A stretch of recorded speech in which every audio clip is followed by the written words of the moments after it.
Pinagpalang araw po mga ka-agri. Bare months na at feel na po ba ang holiday seasons? Salubungin po natin ito ng may halong galak at pag-asa. Kaya tara na at kami po ay inyong samahan sa aming pong itatampok na agri-storya ngayong araw.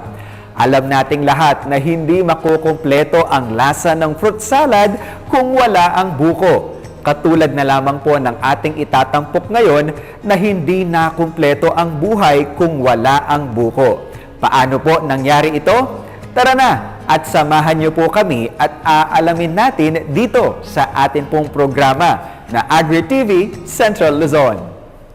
Kilala ang Kasiguran Aurora bilang hidden gem dahil sa mga nagagandahang dagat, crystal clear na mga falls at nakaka-relax sa matang kagubatan. Pero bukod dito, isa sa mga matatanaw at matitikman sa bayang ito ay ang mga masasarap nilang buko. Kaya ngayong araw, kilalanin natin ang isang magsasaka na natulungan ng kagawaran ng pagsasaka upang mapaunlad ang kanyang kabuhayan. Siya ay si Arnulfo A. Rojas ng Agropina Rojas Integrated Farm.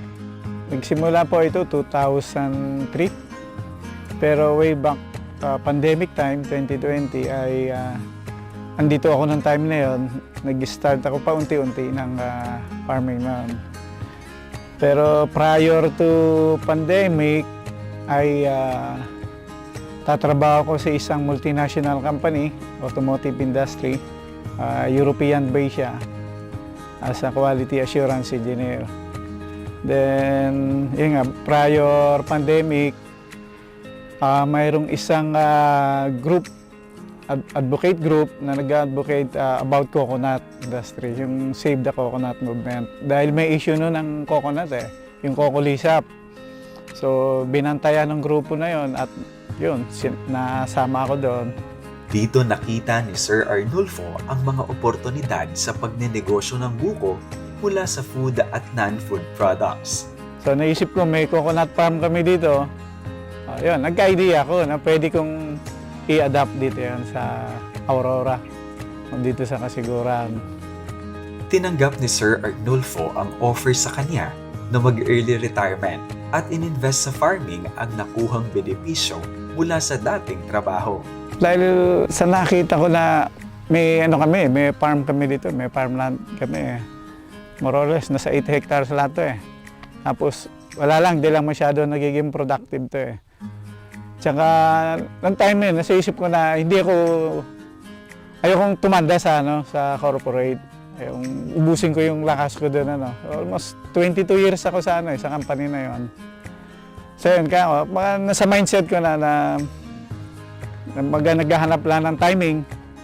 At yun nga, nagkataon na yung company nag-offer ng tinatawag naming voluntary early retirement program. So, magandang offer, almost double, ay inabail ko na. Sayang ako. Malaking tulong naman ang pagiging engineer na nakatuon sa quality assurance upang mapalakad nito ang inumpisahang agri-negosyo. Bilang quality assurance engineer, so nagamit ko naman dito sa larangan ng agriculture, especially pag sa mga technical aspect ng agriculture. Ako naniniwala ako sa technicality ng mga bagay-bagay. It's more technical and science pa nga So yun siya, importante ron. Saka yung quality assurance pa minsan hindi ako basta-basta naniwala sa mga sabi-sabi lang nung kung sino-sino. Unless kung masabi niyang may technical o scientific base, medyo mapaniwala mo ako. Dahil interesado sa mga epektibong mga kasanayan bunga ng pananaliksik si Sir Arnulfo, ay marami na itong mga sinubukan na sa kanyang pagsasaka, tulad na lamang ng single planting system. So yun nga, yung dating mga matataas na puno dito, dahil sa bagyuhin to lugar na to, nagtumbahan na yon. At yun, inadapt ko rin yung natutunan ko sa PCA. Ito kasi yung pagtatanim ko dito ng dwarf ay hindi simpleng basta tanim. May technology ito Si PCA, meron silang tinatawag na single planting system, merong tinatawag na N2 type, N3 type and N4 type. Itong in-adapt ko is N3 type. Ang tanong, ano yung N3 type? So, dahil nga sa bagyo dito, kaya in-adapt ko yung N3 type. Yung N3 type ay pinapaliwanag o sinasabi ng expert from PCA na yung N3 type na planting system, yung tatlo hamba. So, naka-delta position siya, nasabing resilient siya sa bagyo. Kumbaga yung roots sa ilalim, kung tatluhan yan, nagkakapit o nagkakapitan sa isa't isa. At the same time, yung position niyang tatluhan, nagiging windbreaker na rin siya. So, kaya ganyan yung arrangement niya. Sa yung dwarf, dahil sa mababa pa nga siya, medyo resilient yan sa bagyo. At the same time, yung kanyang fruiting period, madali. 3 to 4 years lang, may bunga na. Hindi katulad no sa mga native na layugan ay abot ng 7 to 10 years. Ang variety ng buko na matatagpuan sa Agupina ay Arod o sweet aromatic variety na katumbas ng namuan na sweet coconut ng Thailand. Pangalawa ay ang Katigan na mataas naman sa katas na pwedeng pagkuhanan ng coconut oil at milk kapag ginata. Tulad na sabi ko, di ba, puro basta nyugan lang siya. Tapos, yun, masukal na. So, yung mga, ang tawag doon, mga sukal na yun, mga damo-damo na yun. So, di, ikakat namin siya. Yun din yung bubulukin mo. Iwan mo lang siya dyan sa mabulok. Tapos, kung ano yung pwedeng magano sa kanya, for example, yung mga crops, let's say kalabasa, no? So, ma-realize ko yung paggamit ko ng mga, ang tawag doon, mga traditional na inputs. Oo. So, ma-realize ko na siya. So, hindi lang siya basta coconut, hindi lang siya basta mais. Actually, mais din kami dito. No? So, maraming siya. Maraming crops na pwede. Maliban sa diversified farm, ang Agupina ay gumagamit din sila ng mga insect repellents tulad ng amarillo at cosmos na uri ng mga halaman na may dilaw na bulaklak. Maliban dito, madami ding mga natanggap na tulong si Sir Arnulfo sa DA. Mula sa gamit pangsaka hanggang sa mga pagsasanay na inadapt sa kanyang sakahan ang mga bawat natututunan.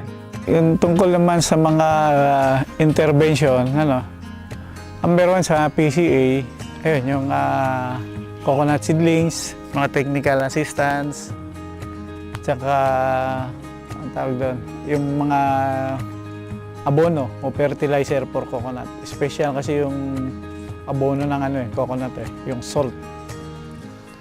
Tsaka sa high value and organic, ayun, meron silang mga ibibigay ding mga farm tools, mga training.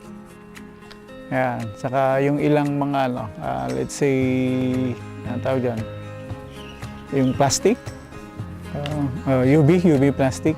Ayan. So yun. Isa yun.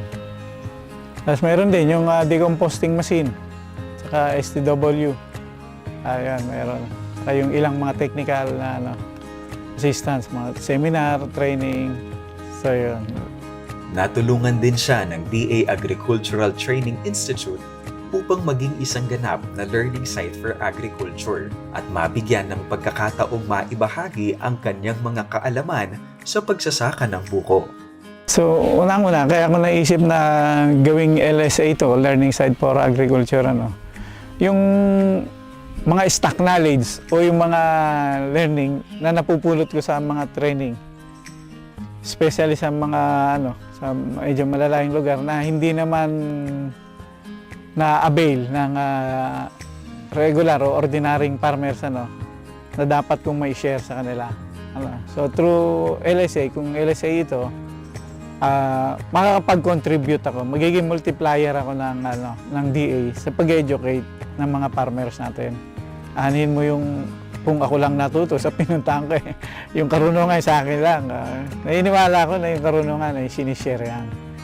Pagka sa iyo lang yung karunungan, wala, hindi di ka rin maging effective na farmer leader. Ang Agopina ay isa ding organic farm o hindi gumagamit ng mga sintetikong mga pataba o farm inputs sa pagpuproduce ng kanilang mga tanim. Kaya masisigurong lahat ng produkto dito ay ligtas at maganda sa kalusugan. Ayun, isa nga yun, medyo rampante yung mga synthetic farming system natin. Magkakaroon na ng iba't ibang mga hindi magandang impact sa kalusugan. So kaya naisip ko yan na i-adapt din yung organic farming system. At the same time, yung pag-organic farming is sa simula medyo matrabaho, medyo maraming bawal gawin nasa nakasanayan Pero unti-unti napapag-aralan, nasasanay din. At the same time sa organic, yung less ang input. Pag less ang input mo, so less ang gastos mo.